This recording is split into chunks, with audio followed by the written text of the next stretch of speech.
Lovers bung som le paruk na uzo mona mu chuan ko khan la te chen pai ni thu kha soi thu ka chiang kuang point kan lein mulo in chi bai ve reng rengang aron tia uzo mona po chu lo dinga in chi bai zui ve hal maya kanu te la chu nu phok ti taka oi hun nei la ina in shia dan vel chan chin shia ta cha kum hle mai kan la te hi kan khona na chon lak te ni o kan bo ruak hriat nei ve ta lem lo chona ti zui le ham hama nui chu har kher mai ka pa lo nui ve vurvura tlem chon ril ru nom deu nor som te lamero ka met du lo lo lo ni kanu ronin pom chu tun ta ka chon nu som te tho vuta ka chaw reu mai mut ma ka du pheng hal teng u tin kong kalma pan zui ngala khatianga om chan kha kanu te ti lo chon kan hre chiang viau kot kai thleng kanu le pa te chon an vatla a uzo mona bula ka thura na in thladul ro puak turiang te mai nia aron ti chuan nui chung hian in ti pa ve sia message lui zong zong kha phor ve toro kal ti taringota hetiang ril ru put lo hi har nu som te mit meng huat na khat le uzo mona hlim mel mo har sat lu tu ka wang hian en liam tum pona theilawa apong por zel box sia kalai na thu tani ber ba ka helai chen kan chia to wanga min zui ven nia kain thiam lo pe lama hriau ma ti ka hlo wang te poni than nga nia chuan kuri le uzo mona ho turin an in buat saya kanun kan nei ang thlai le eng mo a hon tir nuala an lom thiam khop mai uzo mona po thin lung tak le pangai takin an lo dong song venin ka hria ka lom to ka tling em bok chon dar khat vela in vai lemin ke ni ka pi te in lama kan pheya ka thian kom ve thin te khopui laman om ve nual hloma han ko mem tu nei talo chu kanu bula chon ka tol ni leng ve ta thaka zanre kanei khamnu vela chon uzo mona na thlen thu minon thrila rei point below in ti fel ngai kan ti fel zunga phone ka khoile me chuan kuri message lo tlar thladulin kongtluanin kan rel che ti te zomon ki ma hi adu na chona lo zei hle mai ka soidu lo zong te nen ka phorvek che nia ti te ni nok loma rino ma ka biak me lawang che tian nui vurvur chunga changin mun phia chu lain chuat ka hol zui nga thuak thuak bo kanau te zirna nen ka na ve te nen rei om reng thei bik lawa ai zol lama ke ni po om le to in uzo mona nen kan in kar po thave zela no parte in mi du sake me ma chu tiang zelin na lama po katluanga nun chu ai ngamoti ha dam riawa amoya ahlimo mani ka hun kalta ka ngai to le chang chuan vo in ka hun manang hi ka thlen ka ring ngai lo ma se nuna hian thil tam tak kan tonga lim ni ba ka lungai ni to chang pom lo theilo eng tiang in nge kan hmat chon ti hi alo poimo ber mai tluang takin ka computer class kalpo chu ka zo ve to a practice job zel ngai chini boka in lama computer kan kol lem lo wangin office kan buai lo lai te chuin kan zir sa te en non ni pa formin a theyang ang chuan ka zir thavele thin kong tam taka chu chuan min pui khop mai von chu office cholani wangin uzo mona u che tharte te fa pa birthday lomna kal turin ka in siama akum khatna ni wangin lom puyan tu mangreng khopani ome ka hre viauna ke te lul min som ngor ve em wangin hre tak chungin kal ve turin ka in bot sai taringota no parte le uzo mona phei chuan kan unaw kal vek turin min tina a kanaw te ro in tinula tlangwal chhotran in ti jak zum rual an ni ve to wangin kal ven tu mem shan lawa ka ti loi du tabik lem lo ka phone lo rik chuan ken vata ka lo thleng dona lo chuak la aron ti chuan dar thalanga ngun fe in en non le in ka kalo tin ka bag le present tur ka lei ve te khai kopin ka chuak zui ngala amun kan thlen chuan mi lo tam fu to birthday lom na mun tura an book hi IG vela chuan ka lo mo ve to a thala ka nom mel ang che ina taka ponuam present da khom na turan siama chuan ka da zui ve vata no parte point min lo muwa kan lampani na ron kala in lo thleng thei mo alhama mai ti lo mo ha ti chuan la lo ve ko nga tha a kal chunga rei hlei nem ka lo ti a kabula mi la chuan hei ai la hian ti zok tur lo mle ti pa in om zenei ze thiameron mela kalkonga akut hlei zet nen man mo lo zetin mia kalpuya duain kan thlen har phareng ani no parte choni chhede du te a chang che hoan phun na salu tukang tia nui zuin pabia kana lo ko ta ka chuan eng main thla hruna turom lo nia o nuam ti deu nom ro atia pabia ka kauna lama chuna kal zui vata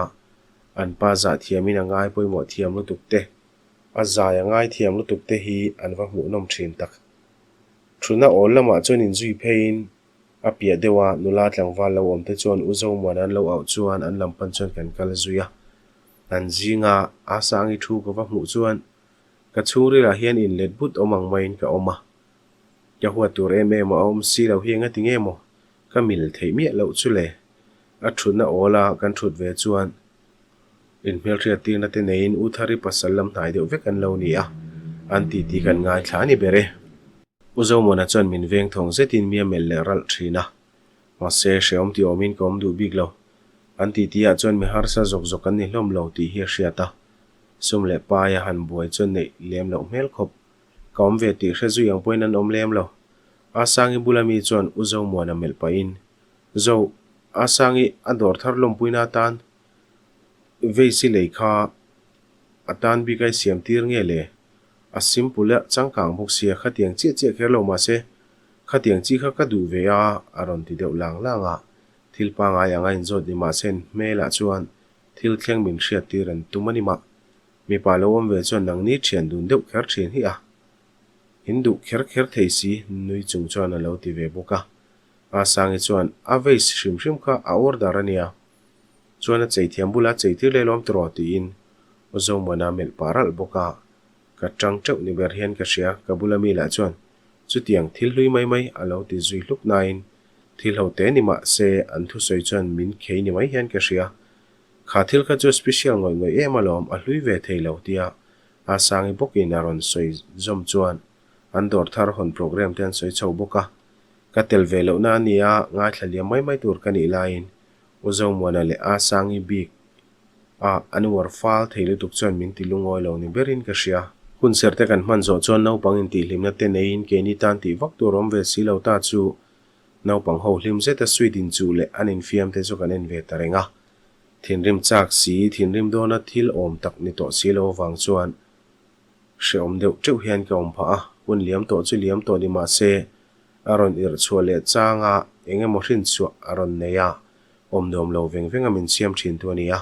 thil zong hi hriat vek alo tu lo zia te nen lam rilrui na ngai tu thleng vek ani ber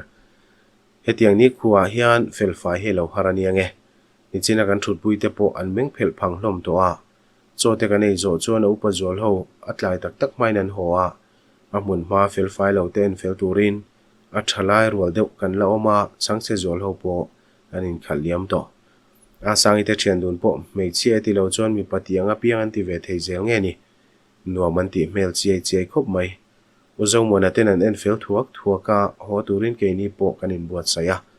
a sangi te thian dun chu uzo mona motora chuan ven tu maniang alom ho hian bike vek an lo keng alo ni ome an ni kai ve deuh to nen bike chuan ai chuan motora an ngai dom lo jok thon soya pe lo viau mai la nial rem hek lo tuilo zetin a motor lama kanin zui pheita a kan tlan chuan a votem aron tia boro ka nuam tok viewin ka sia ka lo ti vata mase computer class ka kalaya tuk chuan kai mu mal lo na lo lang tran ka ti mai tu lai pum nom lo ka chinga kan no mi te pahni rim te chuan ka lua kan ti chuak lek ani ka in zoom thei ngang don lawa ka sia te wangin uzo mona chu ding lok turin ka ti ya adin rolin kongka ka honga luak tum chuan kong chaklam ka pan vata uzo mona po tuinen lo kalin min ron ngai ven vata irai nianga naktuka in check up ila phura zeta ron ti chuan kalau mel ko ka chang don che tin a sang te chen du nui kar le a motor chuan ngai lo thla ke tu na nga motor te lo la rui an ti ham ri chuan min ti thin rim le maya ti theka nei si lo le kabula uzo mo na ngoi renga ding chu melin ke in ka kal to don ka ti deuh ngata o mang lo lutuk mai lo ko ro irui to lawang min thlem ti tia ti chuan ka om dan nga in ka om renga enge ka be se ber po ka hrelo asangi thenu jok chuan kia kala du chuan kalse aron ti le ta ga chuan uzo mo na thinina tur ta lo nge ni ngoi to ro in ngoi thei don lo chuan in chuk theyang ti pa in ke chumin kai thawa zoi mong in motor lam chumin pan pui zui ngala classic intanin boruak ponuam chho to a lungleng mi te tan lungleng a kur ngoi na hun kan thleng chawa kan hmaluka christmas lo thleng tur chu hun bi chiar dana kar dang tu la tamangin lang ma se kan ril ruai ro chuan a hnai to tia soin ril ruin bua sai sau sau thung ke ni po pa ngai takin nun kan mang chawa uthari fo po birthday zana a sangi tenen kan bo rok noi zeta wangin kanin hial ve chiam khania ma se a sangi la ka eng ril rudang lamma apulo ti ka chen pha ba ka an che dan le an tong kam han du dan ka ngai to le thian thing hi ka tiru tariawa thik na ril ru put chan nan me pe chuan ka in ti te zui du talem lo ka mei che kop te mo lo ta ka soi zui ka du lo ka du thlanna ka chianga min ring la min fiaro ka ti kha atia motor kan thut lu nuwa a sang te thian dun ngoi zui ta dak po cho poi sak me lo hle ya an chuk thlengin an ngoi tluan ta para motor kong khar chu an khar ri thuaya uzo mona chuan le lam hoi pa hen eo ti pa chuan an nui zui haka zalo deuin ke po chu ka lo nui ve taringota uzo mona in nei lam soi chu chang nei le zeu thina ama karin lo le thil dang wang ni lovin rel ru line pe lo na ka nei na chu eng tiang han soi chu chinge ka shelo soi chuak don po ni la soi tur ber po chuang lo in nei nei phur thut thil wanga ti mai mai che ni lo na te ka ngai tu a chu tiang tur chi mi zia uzo mona ani lo na chuan ka ngai dana ron vu thlale zat bok mani le mani ril ru chuan sual ani ber chu ti rual chuan in nor luina emo ang aum hau lo thung ni zan chu mut hunai panen kan soi du na mona khan ipi bo la ron zui cheu khan neya ipa lo dil chenge mani a thian pa khana soi mangin athu tak riawa ifanu an zo chiang te ani hi in nei thleng thleng an lo soi to te ni chuan an chin zo chiang te ipanatia a thalawe ka ti na lam ni lawin ala ma deu lo mo kanuin min ko la ka chan rual chuan aron tia ka zakin ka bing bumum the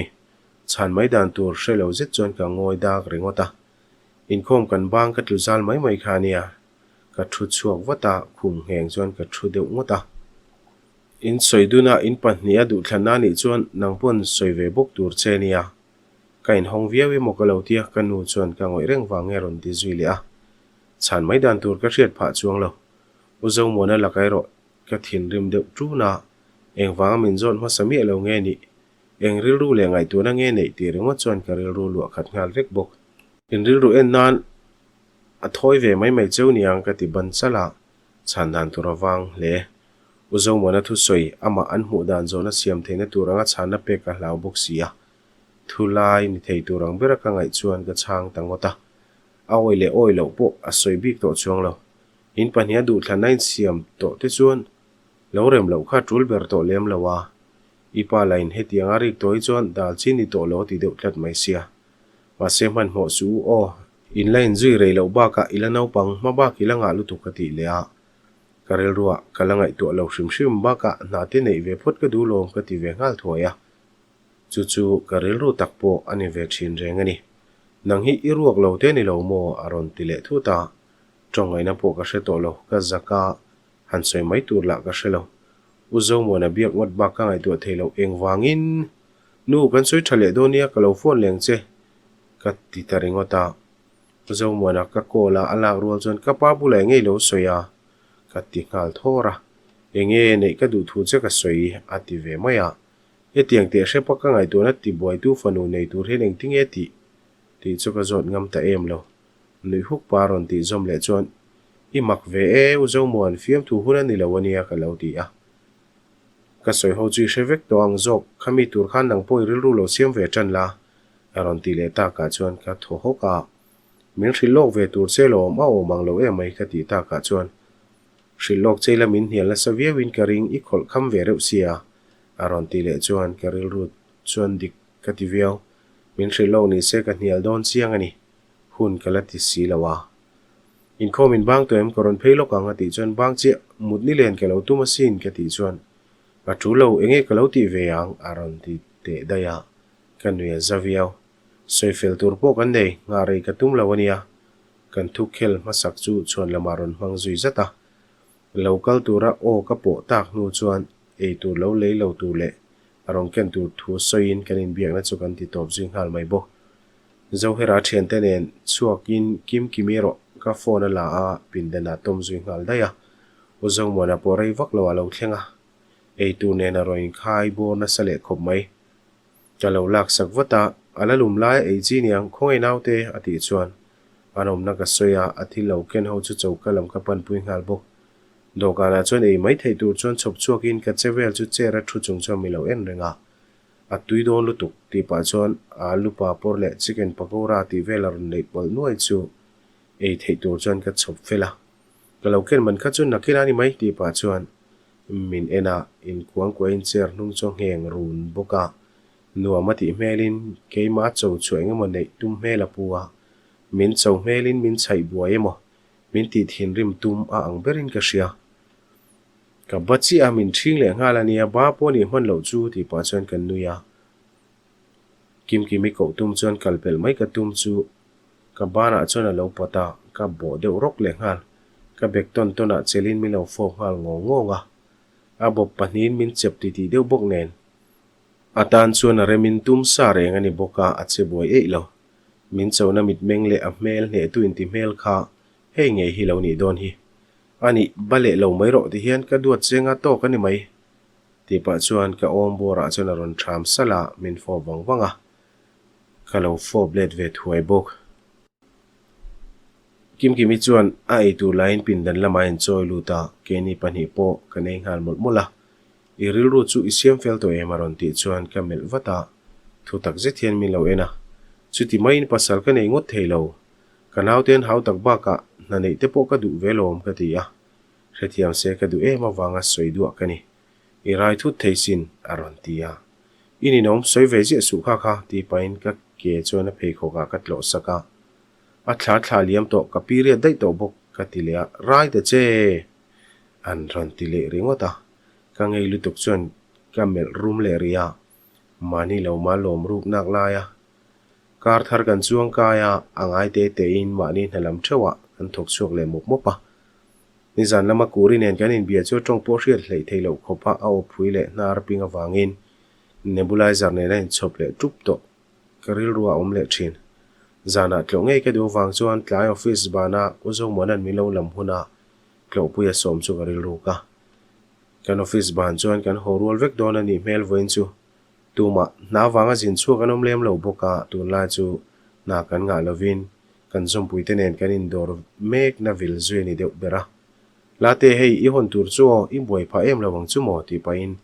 laptop chu abeka khung mol mola min pek pa chuan min thril fia le thuak boka sai halama kan customer pakhat tenen bung ro kim lo complain o ma wangin a list lo en non turin min tia tlakan ban ma hreta complain lo lutani wangin ka hon mai don ni om takani midang chuan mi local san to a uchodi nen chuan kan chuak ni hnung bera garage kan pan chuan uzo mona motor polo ding ran to a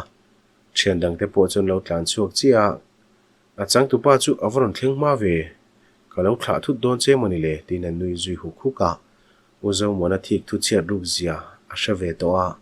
a chai kol chak zek ni mai hian ka ria zana kuri wakan veng o ni zan kanin biak te khan a o po chuak le theilo ka ti ngala in office a hin me chedang enga tingen lak velowa tlan chuang mai lo chana ron ti daya ka biak na thu ne in person mai ba ka au ki chu athu tak ve rio wang chen ka mel ngal vat bok u chodia tlan chuak tur chu mel run runa zona min zot nain ngai tu na dang de chengang jok ma chan tu ma kan jok lai chuan nimina kan soi kha ingai tu fel to em tin zona dang chu min zot le daya ka biak na le zona min zote aum dan en kim mai chu ain kol kal vek ni main ka ria in ti ha mai ti she ve reng tho tro nui zalek le ka ti chuan chu wang chuan min nei ro alo ti le muka du hunai nei thei ngot lei nem ka lo ti ya kan we zawak to lo a thik thu chelu tukin angai tu kol waka ain ngai tu thin rimani mel thik thu chia thimo asuang to thiama pianga thokna ka ti le chuan ron nai chung hian min nei do nem nai zeta min mel ran chung chuan ron ti ya chu thu bak chuan ngai tu nan du to lo reng en ko le du reng thei che ka cha ka ro sumina le thei lo a siam thei lo mai na ka tan hlan tu hi ven hi ma thlamong tak le hadam ta ka om tira lim ta ka nu na man the nan ka rinom na mu tir ka du ati chuan ke lo mel vongwonga meron fob zuya min nei don tiro ani lo chuan in ha tang hen bang ro min phone thla pa ti chuan kan nuya ana ga chuan ka tham sak laka i soi ril viau na chan kha ngai tu na wang mai kha ni lo sham ka be sei kha ti chuan nui ru in min nei phot la min fia nga la ni mai ati le chuan kan nui taringota athik thu chiat dan ngai om zet chu ngai tu le tin kan nui pui zui ta varvara tunlai khowot chhotan chuan om rualin kuri ril ruwa alo lang thin atak saina zo ve meu thin lova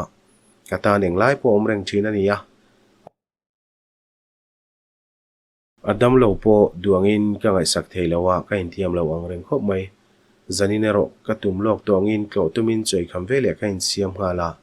uzo manan min ron lam chuan kan kal zui ngal mai bok kurite in kan thlen chuan anu ne nan lo oma apairo committee poimo nein alo chuak fel che ni ome abula ka thuwata engei an toa duang point karon kalma theilo ka ti chuan oi henu in ti puitlin vel je hi a bial pa senior un deu nei tak wang maya ti painan nui zuya zoramin kan lal kuri hi chu ti mai hi lania mi pa te hian a hlau hian an hlawa ati chuan uzo monan thadewa hungran mai theini aw hriat lo alo ti zawa kuri chu mel rul boka kuri la chan rang fashan hian atok katlom thil lang soyang alo ti chula hemi te pani hian ka hriat lo thuru keng ma chu nei chiang ani nuzo ro mile uzo monan halam le uchuan te chanchin soinan ti duna keini kuri nen po thil sang kan soi duna doorbell a rik tak rala chuan uzo re mi chu thowata kongka puilama pan zui thuaya kuri chuan uchuan te bial nu chungchang uzo mona bula chuan a soi siapa tunlai thlak po zan vel hi fu lo ti vel te ni nok mai anu hria ta hlau mel ema wangin engma soi zui vak mana ni lo thung nu parte le nu zo re mi ten ron in zui lu ta ka chuan ka lo lai ru viawa nu parte chuan he la te hlol chu heta kanin mu ka ring hle nem ti pai min ron nui varvara uzo mona mel pa chuan hei pui hi helama kan kal don thu zan ria kanei lai point ka soya angoi ngul ringota in kal ve don thote chuan han soi ve mai om chenia tin a fiam zuya kuri phur zong takaron cha chu ta ka chuan remchang mu apiang liam tir ngai lo ron chele ta chi a luparte mamo ini ve lo ni chu ti khan thre ran la remchang a phubai le la donia theilo chona ti a kan nui varvar hloma ma se ka zakru chem mai thung uzo mona la chuan chuan lam dorom zet mangin kure iteina hian kan kal don ti ka hrel heinem aron ti veya aw ki tang chuna lai ve deuh nge mani lal kuri ming asoi sak dan chu ama kuri laina lalom em zuya nuzo re ma chon uzo mona chu lo chanin apoi mo chin an tel chuna tok mai lom tro tin uzo mona mel pain alo soi zom ve vat bok kuri chuan late hi pindana kan kalpuilok kan fui porlok tiang ti pai min kai zuya nuzo re ma chon resu o thingpui ka lo lungke pangcheu tinaron aw zui langa uzo mona chon min enjoy reng ti ka hriat awang chuan le hoin kan nuya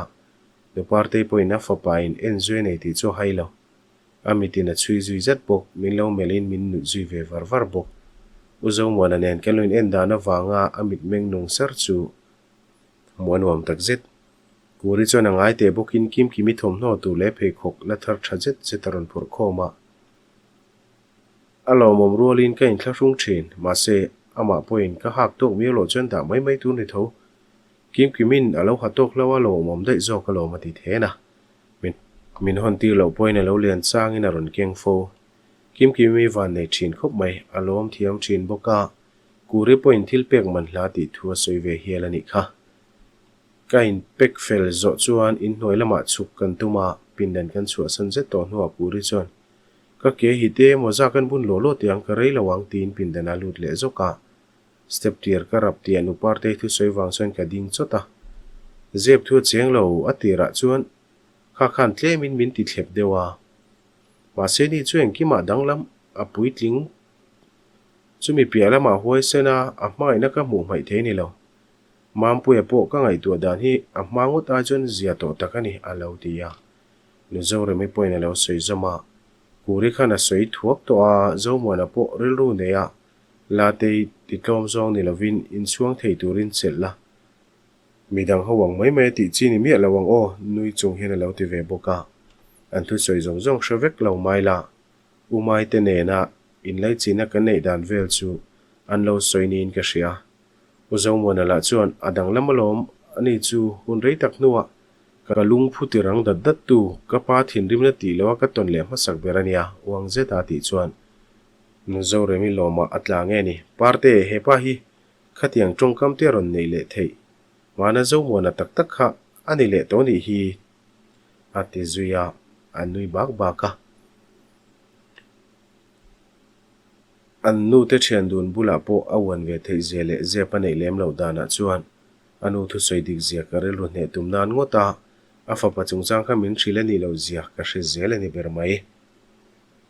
kuri zaira dat ka hriata ka chuan step lama rang deuin ka chuk thla zut zuta aron hoi thapin uzo mona chuan inon in thlailo I che sual thei sin alo ti ya ka zak ang reng veo na o lo karon tlan thlamai mai ka ti chuan uzo remile nu parte in sum thei lo chun lo nui haka ka khorvek ni main ka hria nu parte chu kan ruala ho rem te reng nen kal rual point phal lawa ka ho rual pui pe big lo cheu ati deuh tleta kuri phur zong takani ka ti to kha ho du reng su alanga chun nok tiang che poina nom lawang ma sen ril ru chuan an kok sok sok ang che alo ti ve zat boka uzo monan kalvat tiang an soi sak bura tan reng hi ni nom alo ti luka kuri hlo tling in tilutuk om dan vel chu kan lo nui pui le ria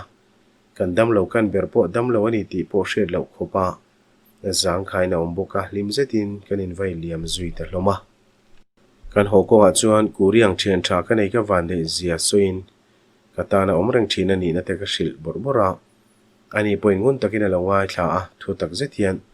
itan kuri hlutang che khan katan po he ni hlulu tukania chuwang chen min nei ro aron ti chen ka mel vata nui sang chung hian katan po hlu lom ti in atopa soitele ro ka relo der mi a borok sang khai nom takin kan thleng zuya lo lut koi to em lovin kan in mang tha zuya in ka lu chuan lo lameng ve ve in ka thil hon chu kim ki me ka pevat alom le pek ngang mai ka wa kwal chin nga lang ti in phur zetin pin dan lama pan zui nga la zo hera chuan min mel pa zuk zuka lai uzo mona nen hen in nein tum na em ni aron tia wang chuan ka mel vata tunge soi lo nei don tai lamin ngai do ni lo ka ti chuan ngai chu ngai don lo we ma se in lu vel hi yom lo chana buai thla ko me nu pui te ina omangai pha ka hlau ka pe don mi lo college ka banga kan khuwa ka le ta ni mai ati deuh pung chuan kan we za hle a chuti rol chuan ma to ka ngai to lo nga ve hle ti hriat bok hun pui ani telin kan hnai zela rel ru point chu lam zo hoi to kanau te po an zirlai exam te zo chawin kanu le walma ma po ron jin turin ai po cha sau sawa kapai ro chuan in ka lo ha ka nga ti deuh tleta wangin lo kala tum lem lo ni kan tum dan chuan kanu te rolin kim kimi howanga zo herai ro exam zo to ma se in hlo na turan chen ho nan mu hlawa azir lai aya ngai sakani lem lo boka kan dang du lem lo ani nen kan ho rual thung do na ni in nei chu chang te kha han ri deuh thut thut ma se ka paten ipi boral kumani siadam ten kan omanga hun te chu ral zung zunga kum thar lama ngai to thata tin thuan da a ozo mona po chona hre thiam khup nin ka hria kumin hi ral vat se ati fiam thu deuh reng mai nuna thil dang lam thleng om hran lawa chuti rual chuan ka ton ngai lo thil tam tak ka tonga ozo monan min fiaro ati tongkam kha thu mai ani lo zia hi ni tin a tharin ka hmuni bera nun hi moi na ha dam thla ka ni bere chuti rual chuan engki ma thave ke ti nai ro ni lo a thalo lai en kanin kan lim tlang ani e khamit china khan kan du to kang o